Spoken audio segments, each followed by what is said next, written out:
Israel ফিলিস্তিন যুদ্ধ বন্ধের পর এবার রাশিয়া ইউক্রেন সংঘাত নিরসনে মনোযোগী হয়েছেন মার্কিন প্রেসিডেন্ট ডোনাল্ড ট্রাম্প। তবে সামরিক উত্তেজনা কমার পর এবার তার বাণিজ্য নীতি বিশ্ব অর্থনীতিতে নতুন অস্থিরতা তৈরি করছে।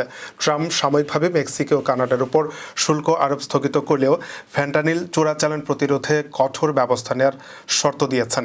এতে তিনি রাজনৈতিক সফলতা দাবি করলেও কানাডার প্রধানমন্ত্রী জাস্টিন ট্রুডো ও মেক্সিকোর প্রেসিডেন্ট ক্লাউদিয়া শেইনবামও নিজেদের কৌশলের জয় হিসেবে দেখছেন। বিশ্ববাজারে বিনিয়োগকারীরা এই অনিশ্চয়তায় উদ্বিগ্ন। ট্রাম্প যদি 30 দিনের পর নতুন করে শুল্ক আরোপ করেন তাহলে উত্তর আমেরিকার বাণিজ্যে বড় ধাক্কা লাগতে পারে। ইতোমধ্যে চীনা পণ্যের ওপর শুল্ক বৃদ্ধির ঘোষণায় বাজারে অস্থিরতা দেখা দিয়েছে। বিশ্লেষকরা বলছেন, সামরিক সংঘাতের পর এবার অর্থনৈতিক যুদ্ধ বিশ্ব অর্থনীতির গতিপথ নির্ধারণ করবে।